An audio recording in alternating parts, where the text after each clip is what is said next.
I don't know how you're feeling today. I suspect for some it's a painful saying goodbye to people who are having to leave your household. For others, it marks a moment, the ending of a very strange Christmas. For all of us, I suspect, it might mark a moment where we feel slightly fatter, look slightly gloomily towards the new year with all that still concerns us. For others, of course, Christmas just brings back memories of Christmases past and loved ones that we see no longer. So what can we say to you today? Well, let us look at the gospel and the characters that we meet in that passage. Because, of course, in the church, we're only really just getting going in this Christmas story. Just as others begin to take down their Christmas decorations and pull out their trees and put them ready for the skip, we are just beginning. We are moving ever more deeply into this wonderful unfolding story of God's love for us. But what of those three examples? Well, firstly, from our gospel today, there is, of course, that wonderful group of shepherds, utterly ordinary men, doing an utterly ordinary job. Although a job that in their day actually was seen with certain levels of suspicion. People weren't quite sure about shepherds. They were always worried about them being around at night. There was a suspicion. They were not viewed very well in the society of their time. So isn't it interesting that this uneducated group of shepherds, slightly despised by the society around them, are the very group that those angels proclaim that message to? And what is their response? Well, after they get over the fear and the angels have left, they immediately, corporately decide to go and see this thing that has been told to them. Their job goes out the window. We hope that nothing happened to their sheep, but they could have, potentially by what they did, been in an awful lot of trouble.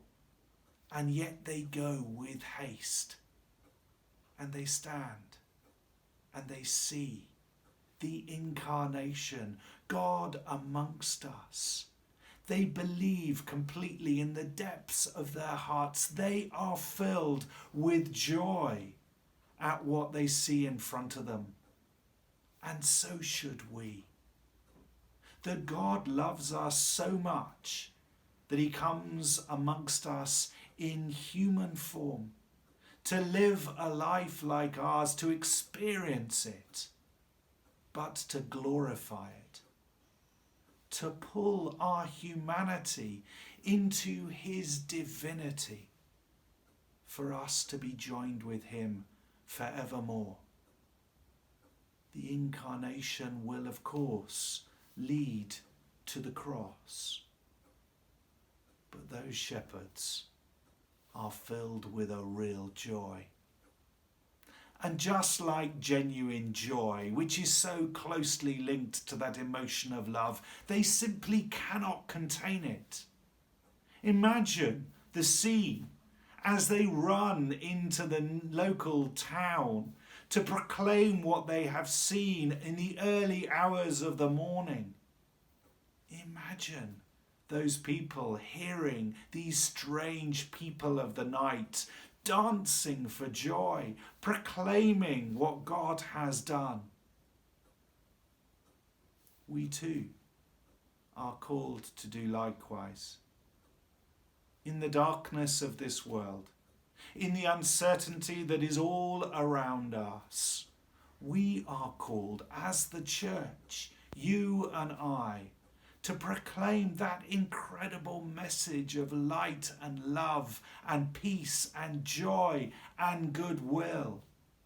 To say, even though the initial celebrations may be over, even though the turkeys may be gone, the real meaning of Christmas is with us forever. So let us, in this season of Christmas, continue to have joy in our hearts and to proclaim that joy and that love to a world so in need.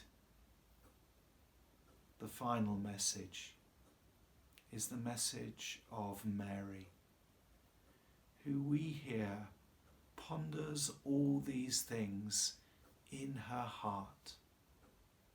A heart that right at the beginning of this good news has said yes to the incarnation, has said yes to the message of the Archangel Gabriel, who has experienced this Christ, this baby growing in her womb, has given birth and is feeding the creator of the universe on her breast, ponders all these things in her heart.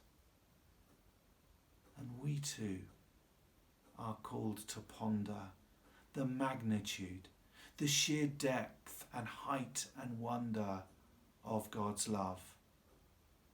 And we too are called to make a place in our heart once again in these days of Christmas, that we may realize what the incarnation means today and forever. Happy Christmas.